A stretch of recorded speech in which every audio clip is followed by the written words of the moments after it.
نحمده ونصلي على رسوله الكريم اما بعد فاعوذ بالله من الشيطان الرجيم بسم الله الرحمن الرحيم رب اشرح لي صدري ويسر لي امري واحلل عقدة من لساني يفقهوا. اللہ کے نام سے جو بے انتہا مہربان نہایت رحم فرمانے والا ہے.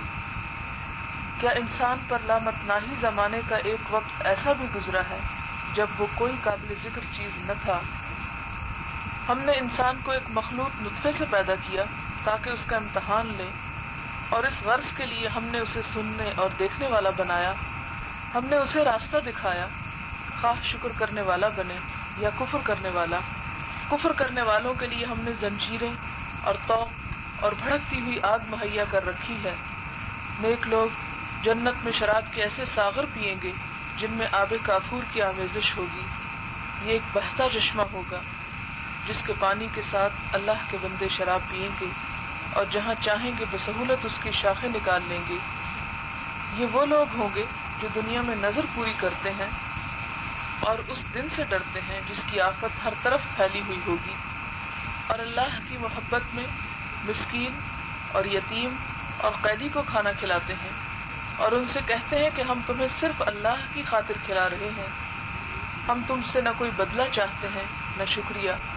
ہمیں تو اپنے رب سے اس دن کے عذاب کا خوف لاحق ہے جو سخت مصیبت کا انتہائی طویل دن ہوگا. بس اللہ تعالیٰ انہیں اس دن کے شر سے بچا لے گا اور انہیں تازگی اور سرور بخشے گا، اور ان کے صبر کے بدلے میں انہیں جنت اور ریشمی لباس عطا کرے گا. وہاں وہ اونچی مسندوں پر تکیے لگائے بیٹھے ہوں گے، نہ انہیں دھوپ کی گرمی ستائے گی نہ جاڑے کی ٹھنڈک. جنت کی چھاؤں ان پر جھکی ہوئی سایہ کر رہی ہوگی، اور اس کے پھل ہر وقت ان کے بس میں ہوں گے کہ جس طرح چاہیں انہیں توڑ لیں.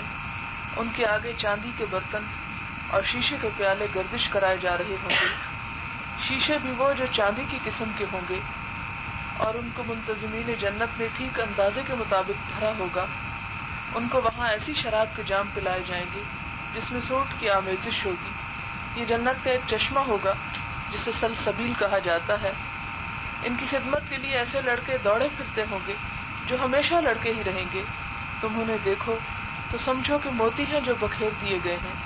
وہاں جدھر بھی تم نگاہ ڈالو گے نعمتیں ہی نعمتیں، اور ایک بڑی سلطنت کا سر و سامان تمہیں نظر آئے گا. ان کے اوپر باریک ریشم کے سبز لباس اور اطلس و دیبا کے کپڑے ہوں گے.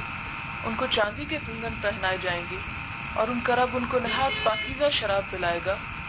یہ ہے تمہاری جزا، اور تمہاری کارگزاری قابل قدر ٹھہری. اے نبی صلی اللہ علیہ وسلم، ہم نے ہی تم پر یہ قرآن تھوڑا تھوڑا کر کے نازل کیا ہے، لہٰذا تم اپنے رب کے حکم پر صبر کرو، اور ان میں سے کسی بدعمل یا منکر حق کی بات نہ مانو. اپنے رب کا نام صبح و شام یاد کرو، رات کو بھی اس کے حضور سجدہ ریز ہو، اور رات کے طویل اوقات میں اس کی تسبیح کرتے رہو. یہ لوگ تو جلدی حاصل ہونے والی چیز دنیا سے محبت رکھتے ہیں، اور آگے جو بھاری دن آنے والا ہے اسے نظر انداز کر دیتے ہیں. ہم نے ہی ان کو پیدا کیا ہے اور ان کے جوڑ بند مضبوط کیے ہیں، اور ہم جب چاہیں ان کی شکلوں کو بدل کر رکھ دیں. یہ ایک نصیحت ہے. اب جس کا جی چاہے اپنے رب کی طرف جانے کا راستہ اختیار کر لے، اور تمہارے چاہنے سے کچھ نہیں ہوتا جب تک کہ اللہ نہ چاہے. یقیناً اللہ بڑا علیم اور حکیم ہے، اپنی رحمت میں جسے چاہتا ہے داخل کرتا ہے، اور ظالموں کے لیے تو اس نے دردناک عذاب تیار کر رکھا ہے. صدق اللہ العظیم. یہ سورۃ الدہر آپ کے سامنے رکھی ہے اور اس کا ترجمہ بھی آپ نے سنا ہے. اللہ سبحانہ و تعالی دنیا کی حقیقت اور آخرت کی حقیقت پر روشنی ڈالتے ہیں. سورت کی ابتدا میں انسان کو اس کی حیثیت، اس کی اصل یاد کروائی گئی، کیونکہ انسان کو جو چیز حق کا اتباع کرنے سے، حق راہ کو اختیار کرنے سے روکتی ہے وہ اس کا تکبر ہوتا ہے. تکبر کیا ہے؟ کہ انسان اپنے آپ کو بڑی چیز سمجھے. نہ صرف یہ کہ اپنی ذات کو، اپنے ارد گرد کی تمام چیزوں کو، اپنی عقل کو، اپنی فہم و فراست کو، اپنے طریقہ زندگی کو، اپنی مال و دولت کو، اپنے جاہ و جلال کو، جو کچھ بھی اس کے پاس ہے، اپنی اولاد کو، ان تمام چیزوں پر مان رکھتے ہوئے، ان تمام چیزوں پر بھروسہ کرتے ہوئے انسان حق سے دور رہتا ہے. اور یہ ایسی چیزیں ہیں جنہیں اللہ سبحانہ وتعالیٰ انسان کے لیے آزمائش قرار دیتا ہے. اس آزمائش میں سب سے بڑا بت جو انسان پر غالب ہے، انسان پر چھایا ہوا ہے، وہ خود پرستی کا ہے. انسان سب کچھ برداشت کر لیتا ہے لیکن اپنے بارے میں کوئی بات سننا، اپنے خلاف کوئی چیز برداشت نہیں کرتا. پھر یہ کہ نہ صرف یہ کہ وہ اپنے خلاف کوئی بات برداشت نہیں کرتا بلکہ اپنے طور طریقوں پر بھی بڑی خوش فہمی میں مبتلا رہتا ہے کہ جتنا میں کرتا ہوں میرے لیے بہت کافی ہے، جو کچھ میں کر رہا ہوں بالکل درست ہے. یہ جائزہ وہ انسان اپنی زندگی میں اپنے طور طریقوں میں خود لے سکتا ہے. کس طرح کہ انسان کو اپنی کوئی غلطی نظر نہیں آتی، انسان کو اپنی کوئی کوتاہی نظر نہیں آتی، اور انسان کا یہی اطمینان اور یہی اس کا سکون اس کو حق سے دور کیے رکھتا ہے. شیطان جو انسان کا کھلا دشمن ہے، اس کے بارے میں اللہ سبحانہ وتعالیٰ کا ارشاد ہے کہ انسان کو اس کے عمل جو ہے وہ خوشنما بنا کر پیش کرتا ہے. یعنی کوئی بھی انسان غلط کام غلط سمجھ کر نہیں کرتا. جو چوری کرتے ہیں، ڈاکے ڈالتے ہیں، وہ بھی اپنے لیے کوئی نہ کوئی دلیل اور تعویل رکھتے ہیں. جو نماز نہیں پڑھتے ان کے پاس بھی بہت سی دلیلیں ہیں. جو عورتیں اپنی زینت کو نہیں چھپاتی وہ بھی اپنے پاس بڑی دلیلیں رکھتی ہیں. جو حرام کھاتے ہیں وہ بھی دلیلیں رکھتے ہیں. لیکن سوچنے کی بات یہ ہے کہ ان تمام چیزوں کے لیے جو دلیلیں انسان نے تیار کر رکھی ہیں اور جن کے سہارے وہ خدا کی نافرمانی کرتا چلا جا رہا ہے یا بہت زور شور سے کر رہا ہے اور بغیر کوئی دل میں ٹھٹک پیدا ہوئے کر رہا ہے، کیا اللہ سبحانہ وتعالیٰ کو بھی یہ دلیلیں قابل قبول ہوں گی یا نہیں؟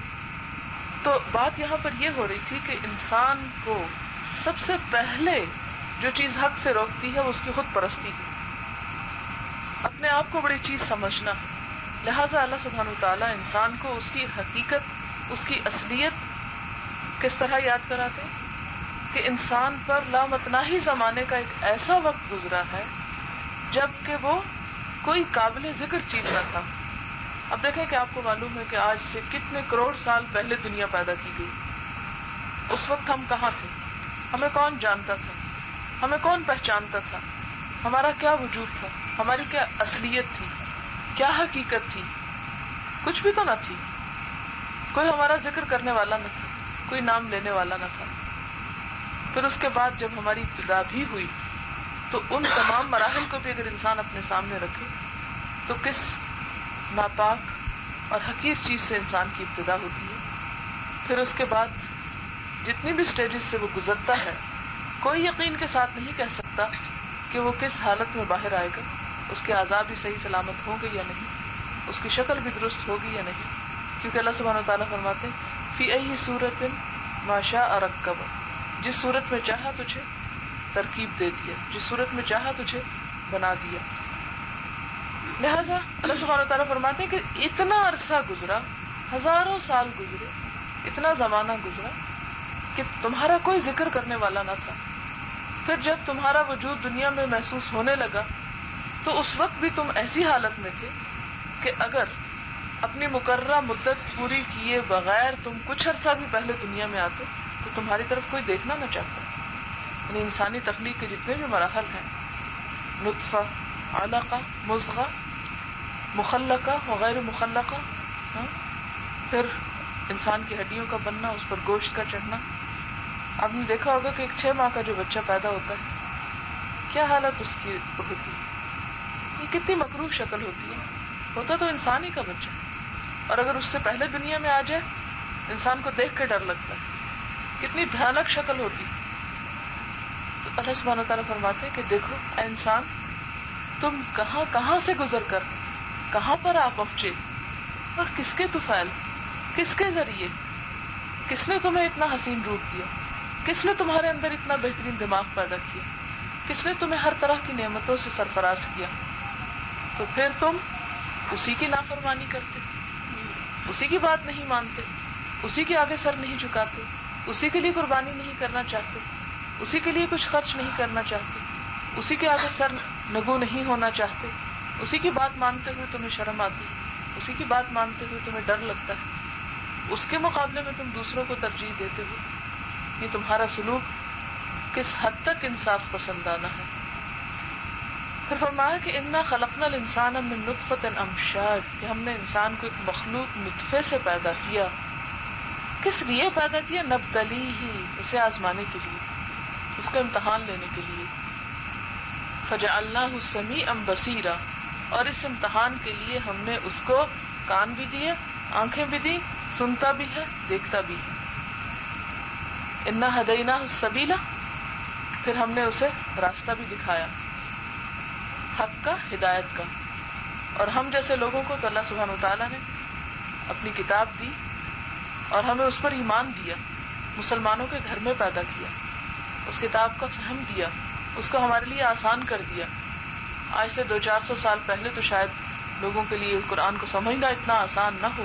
آج جب کہ اس کا ترجمہ جگہ جگہ ملتا ہے تو وہ لوگ جنہیں عربی نہیں بھی آتی وہ بھی اس کو آسانی سے سمجھ لیتے ہیں، پڑھ سکتے ہیں۔ اس کے باوجود اپنے معاشرے میں گن کر دیکھ لیجیے، انگلیوں پر شاید گنے ہوئے لوگ ہوں کہ واقعی کتاب کو سمجھتے ہوں، لیکن اس میں اللہ کا کوئی قصور نہیں۔ اللہ سبحانہ وتعالیٰ فرماتے ہیں انا ہدیناہ السبیل، ہم نے راستہ اس کو دکھا دیا ہے، ہم نے کتاب اس کے ہاتھ میں دے دی ہے، ہم نے اسے اس کے لیے آسان کر دیا ہے، ہم نے اس کے لیے سکھانے والے بھیج دیے۔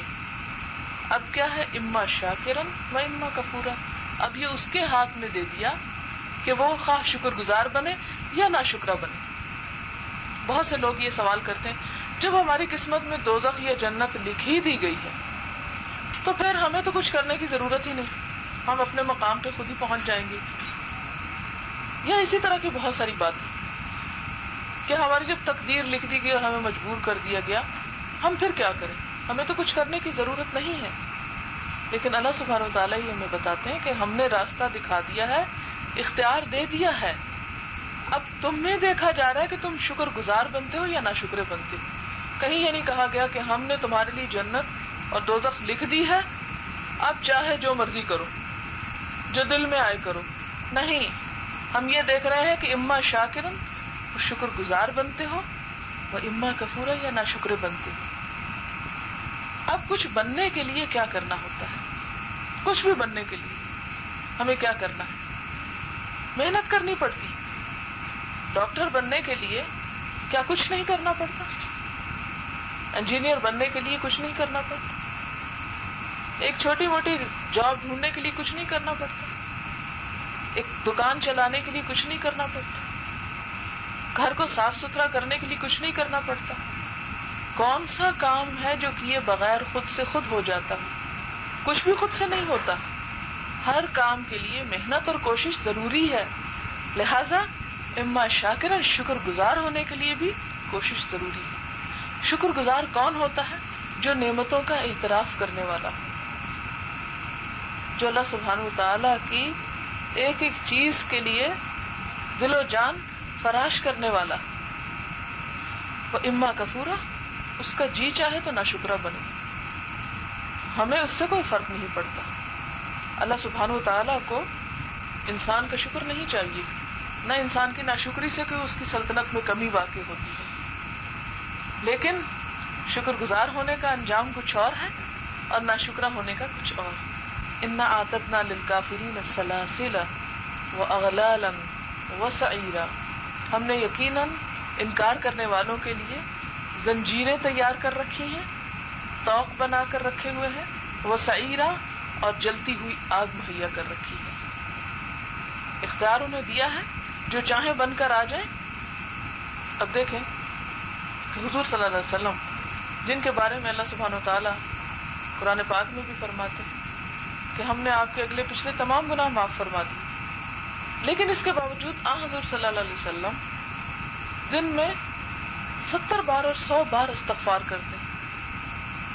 جب آپ سے پوچھا جاتا ہے کہ اللہ کے رسول صلی اللہ علیہ وسلم، اللہ تعالیٰ نے تو آپ کے اگلے پچھلے سارے گناہ معاف فرما دیے، تو آپ کس لیے اتنا کرتے ہیں؟ تو آپ فرماتے ہیں افلا اکون عبدا شکورا، میں اللہ کا شکر گزار بندہ نہ بنوں؟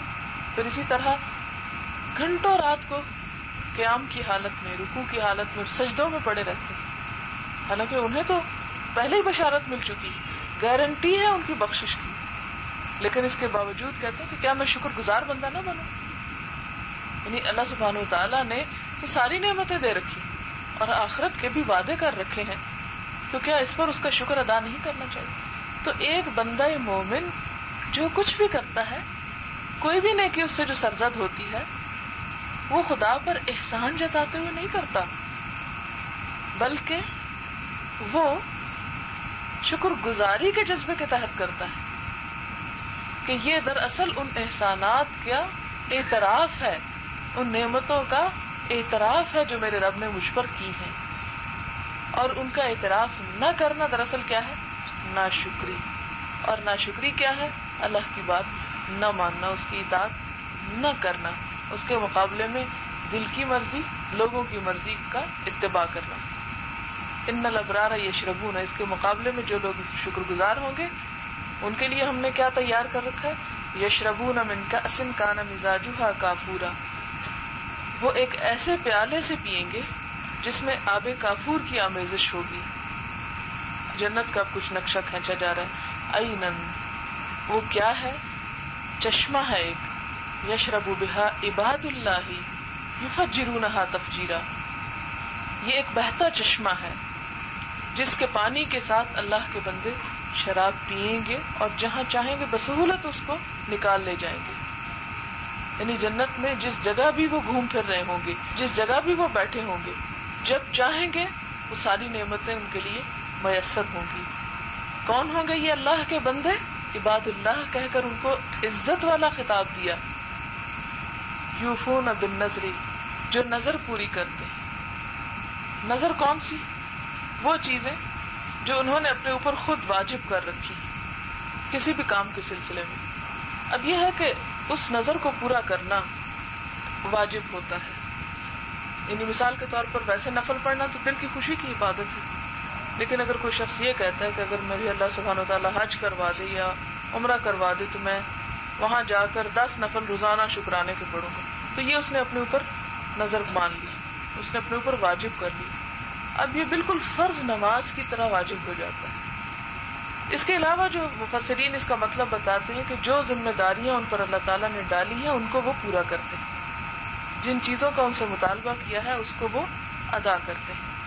اب یہ کہ نظر پوری کرنے کے بارے میں اتنی تلقین آئی کہ اگر کوئی بندہ مر جاتا ہے اور اس نے وہ نظر مانی ہوئی ہے تو پہلے اس کے مال میں سے وہ نظر پوری ہوگی، اس کا کفارہ دیا جائے گا. یا کوئی روزوں کی نظر مان لیتا ہے، لیکن ایسی نظر جس میں قطع رحمی ہو یا کسی حرام کام کی نظر ہو تو اس نظر کو پورا نہیں کرنا چاہیے بلکہ اس کا کفارہ ادا کر دینا چاہیے. پھر اسی طرح یہ ہے وہ اللہ کے بندے کون ہیں؟ یخافون یوما، اس دن سے ڈرتے ہیں. کس دن سے؟ کان شرہ مستطیرا، جس کا شر بڑا پھیلا ہوا ہے. یعنی جہنم اور جو اس کی آفات ہیں اور جو اس کی مشکلات ہیں اس سب سے وہ خوف رکھتے ہیں، ڈرتے ہیں، نڈر نہیں ہیں. ذرا ہم اس کا نا اپنے ساتھ مقابلہ کر کر کے دیکھتے جائیں کیا ہم بھی اللہ کے بندوں میں شامل ہیں یا نہیں. اور جو جتنا صحیح طرح اپنا امتحان لینا جانتا ہے اتنا ہی اپنے ساتھ مخلص ہے، کیونکہ اپنے ساتھ رعایت برتنا تو بہت آسان کام ہے اور ہر شخص برتتا ہے. اب دیکھیں جیسے پہلی بات ہوئی کہ نظر پوری کرتے ہیں. کئی دفعہ آپ نے بھی سنا ہوگا یا آپ خود اس تجربے سے گزرے ہوں گے کہ جب کوئی مشکل پڑی تو اس وقت تو گھبرا کے کہہ دیا کہ اتنے 100 نفل پڑھ لیں گے اور اتنے 1000 دفعہ یہ پڑھ لیں گے اور یہ کر دیں گے، اتنا خرچ کر دیں گے، لیکن جو ہی مشکل ٹلی تو بھول گئے، ذہن سے نکال دیا. پکا کے دیتے ہیں نا، دیتے ہیں، یہ بھی اس نظر نہیں آتا کہ دیکھ مان لیتے ہیں. صدقے کے طور پر اگر دیتے ہیں تو ٹھیک ہے، لیکن کہاں پر دیتے ہیں؟ گھر میں دیتے ہیں. یہ دیکھ پکا کے تقسیم کرنا تو کوئی بری بات نہیں، کیونکہ اگلا ہی جو آ رہا ہے وہ یہ کہ یطعمون الطعام، وہ لوگوں کو کھانا کھلاتے ہیں، علی حبہ، اس کی محبت. مسکیناً، کس کو کھلاتے ہیں؟ مسکین کو، و یتیماً، یتیم کو، و اسیرا، اور قیدیوں کو. دینے کے معاملے میں یہ ہے کہ سب سے پہلے انسان کے اوپر جو فرض عائد ہوتا ہے وہ اپنے گھر والوں کو، ان کی ضروریات جب پوری ہو جائیں. دیکھیں کہ ضروریات کیا ہے، بنیادی ضروریات اس سے مراد ہے کھانا، پہننا، تعلیم، رہائش. یہ ایسی چیزیں جس کے بغیر انسان کو گزارا نہیں. لیکن جو بات تفریحات میں آ جاتی ہے، یہ تعیش میں آ جاتی ہے، وہ ضروریات نہیں ہے، وہ ہم نے خود بڑھا لی.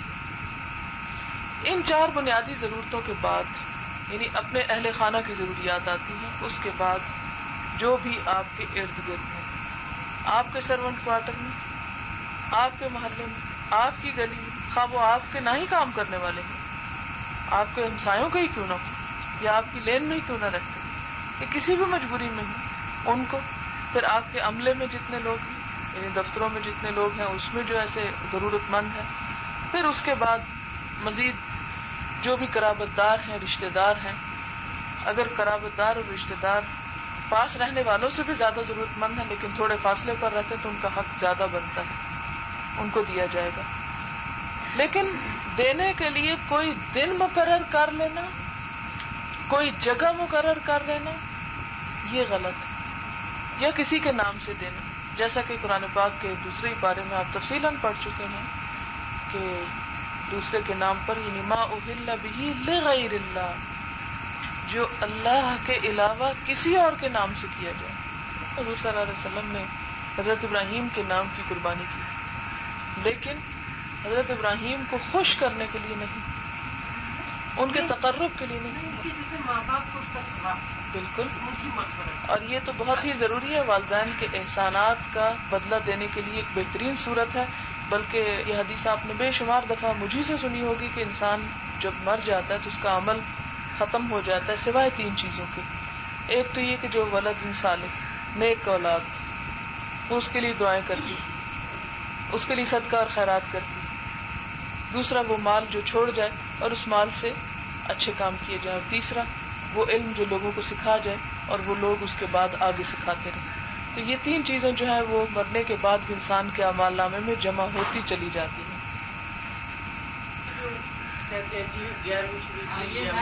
ہاں، جہاں تک 11ویں کا تعلق ہے تو اس میں یہ آتا ہے کہ حضور صلی اللہ علیہ وسلم کے دور میں کوئی 11ویں نام کی چیز نہیں تھی. نہیں، مگر یہ کہتے ہیں نا محرم کی جو دینے پکائی ہیں یا شروعات کی جو کیا وہ کہتے ہیں کہ اللہ کے نام کا.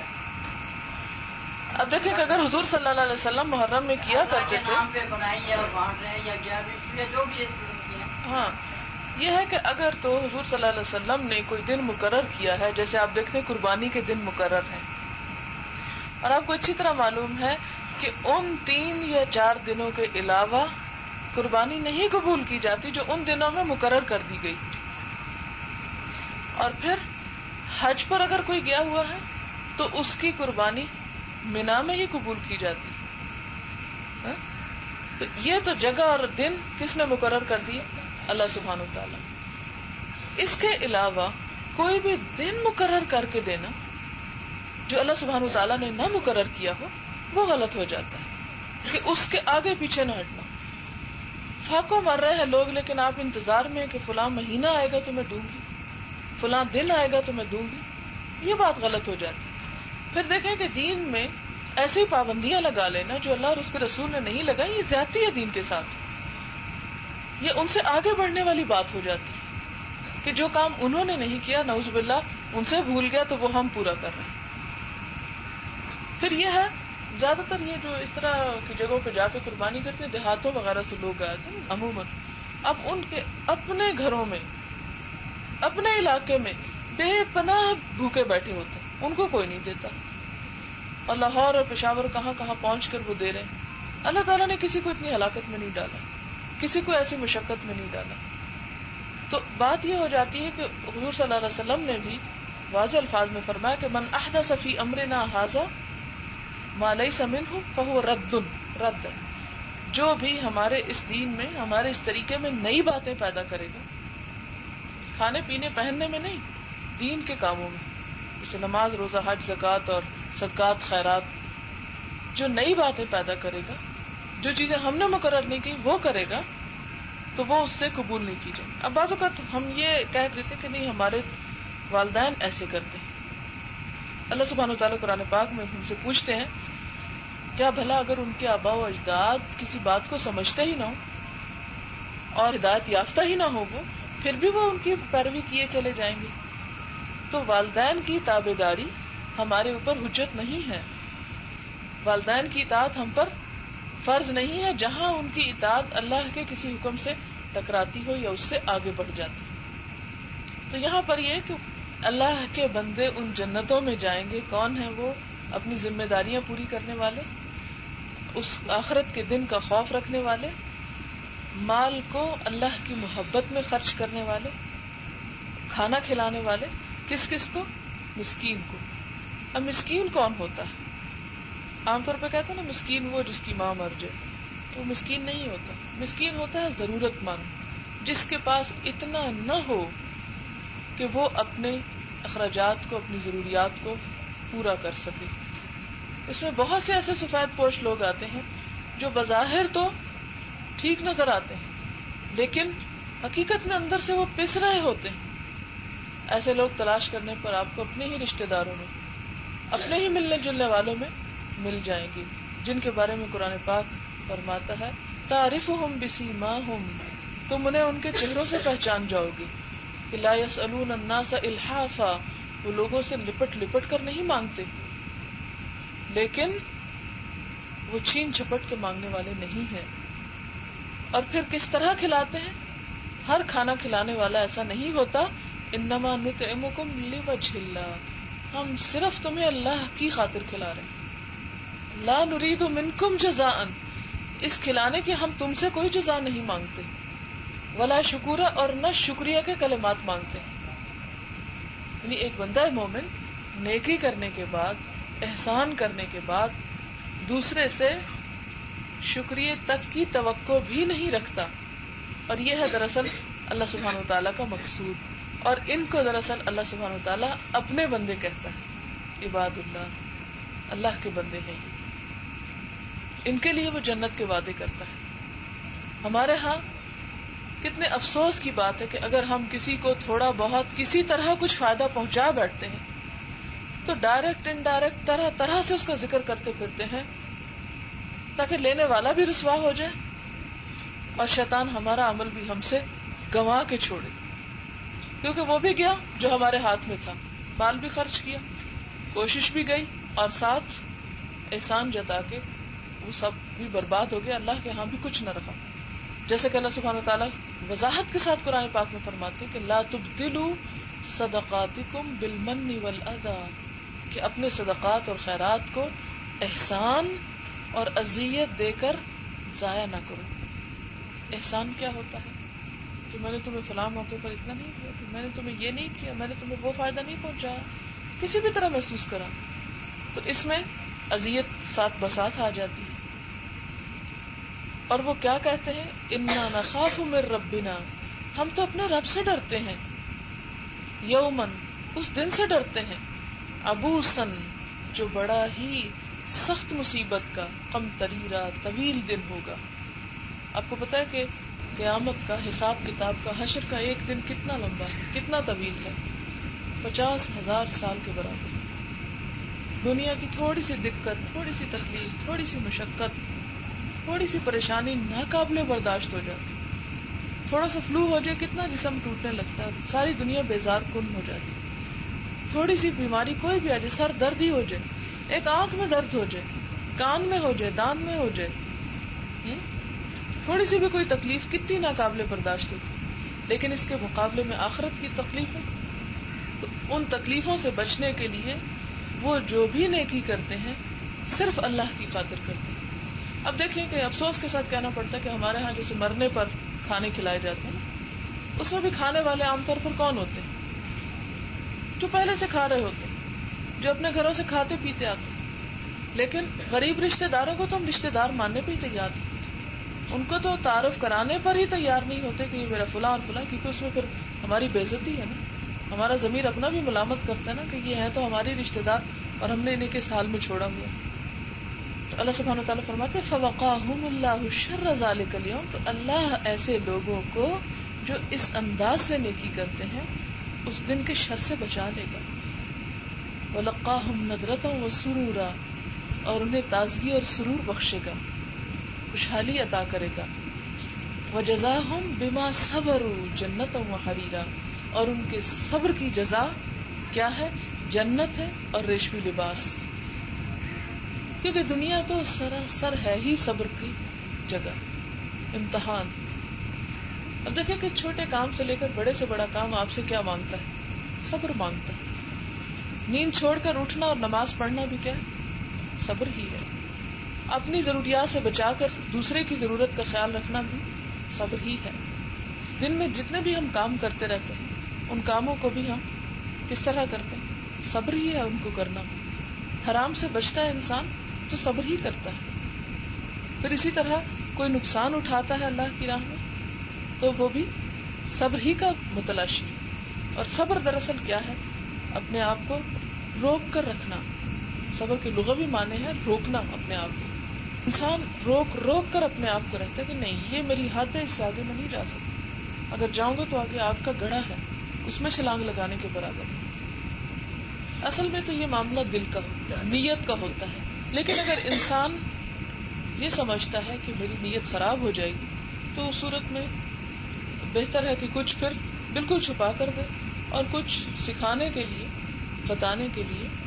اب بعض اوقات ایسا ہوتا ہے کہ کسی کو دینا تو میں بچوں کو کہتی ہوں جاؤ بیٹے آپ دو. جیسے کسی غریب کو راستہ چلتے ہو سفر میں کہیں بھی کوئی مانگنے والے جو ہوتے ہیں خاص طور پر میں کہتی ہوں کہ آپ دیں بیٹا، اس لیے کہ ان کو بھی دینا آئے. پھر جو خاص ان کے پیسے اس میں سے کہ آپ اپنے پیسوں میں سے دیں تاکہ قربانی اور خرچ کرنے کا جذبہ پیدا ہو ان کے اندر.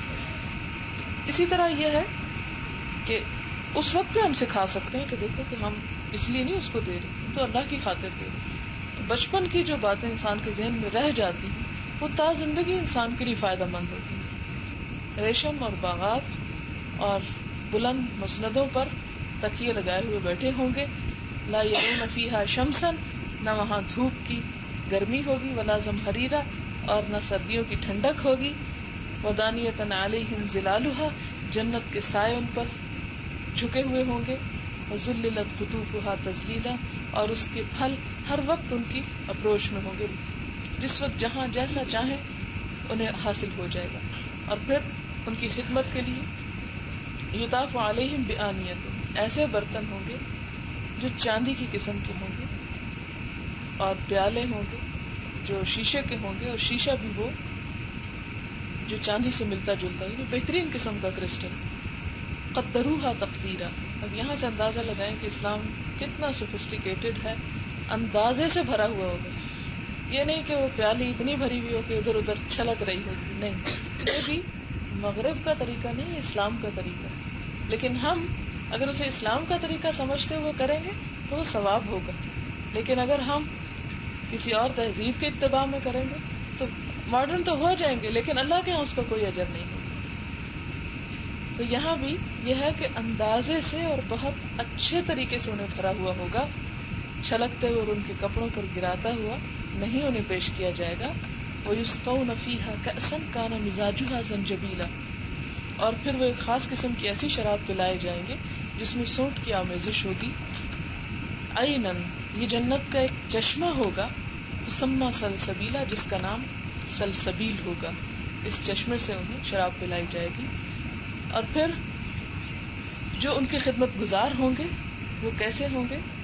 یطوف علیہم ولدان مخلدون، ہمیشہ لڑکے رہنے والے، بوڑھے نہیں ہوں گے.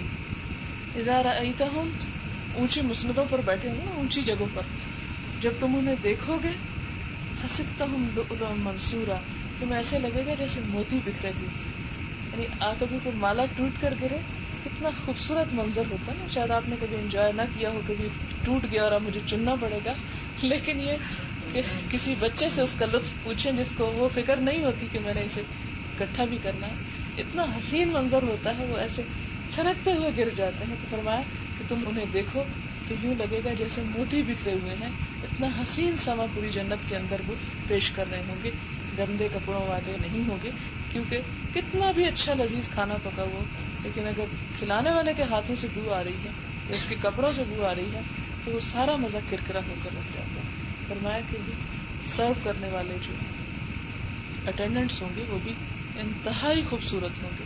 وَإِذَا رَأَيْتَ ثَمَّ رَأَيْتَ، کہ جب تم انہیں دیکھو گے پھر دیکھو گے، رأیتا دیکھو گے پھر دیکھو گے، نعیماً، کہ وہاں پر بہترین قسم کی نعمتیں ہی نعمتیں ہوں گی. وہ ملکن کبیرہ، ایک عظیم الشان بادشاہی کا عالم ہوگا.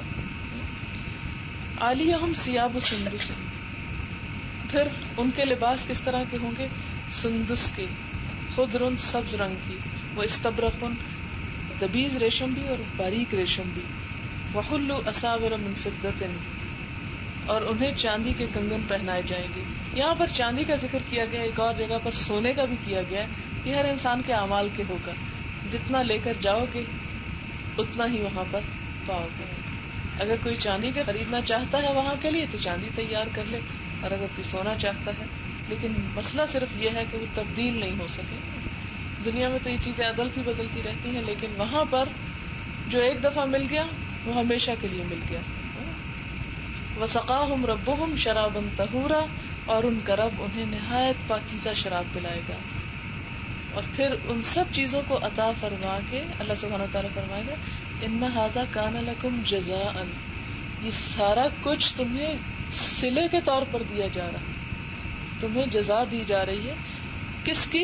کان سعیکم مشکورا، کہ تمہاری کوششیں قابل قدر ٹھہری، تمہارے کام قبول کر لیے گئے، تمہاری محنت قبول کر لی گئی. یہ نہیں کہا جائے گا یہ لو بھیک لے لو، یہ تمہیں مفت میں دیا جا رہا ہے. نہیں، تمہاری کوششوں کے بدلے میں دیا جا رہا ہے. اب ہم میں سے ہر شخص خود سوچ لے کہ وہ اللہ کے لیے کیا کوشش کر رہا ہے. وہ دنیا میں ہی جمع کر رہا ہے یا آخرت میں بھی کچھ جمع کروا رہا ہے. کیونکہ ہم اپنی ذرا زندگی پر نظر دوڑائیں اور ہم اپنی کوششوں پر آج ہی کا دن صرف دیکھ لیں کہ آخرت کے لیے کیا کچھ بنایا اور دنیا کے لیے ہم نے صبح سے اب تک کیا کچھ تیار نہیں کیا. ہمارے علم کا منبع اگر دیکھیں، یعنی سیکھنے کی بھی اگر ہم کوششیں کرتے ہیں، اس میں کوئی شک نہیں کہ اسلام انسان کو دنیا میں ایک بہترین انسان کے طور پر جینے کے لیے کہتا ہے. دنیا کے علوم، دنیا کو مسخر کرنے کے لیے انسان کو پیدا کیا گیا ہے، لیکن صرف دنیا کے لیے نہیں. ربنا آتنا فی الدنیا حسنۃ وفی الآخرۃ حسنۃ، آخرت میں بھی بھلائی حاصل کرنے کے لیے کوشش کرنی. لیکن افسوس کی بات یہ کہ ہماری کوشش صرف دنیا تک محدود کیوں ہو جاتی، صرف ہماری محنتیں اور ہمارے علوم کا سرچشمہ صرف دنیا ہی دنیا کیوں رہ جاتا ہے.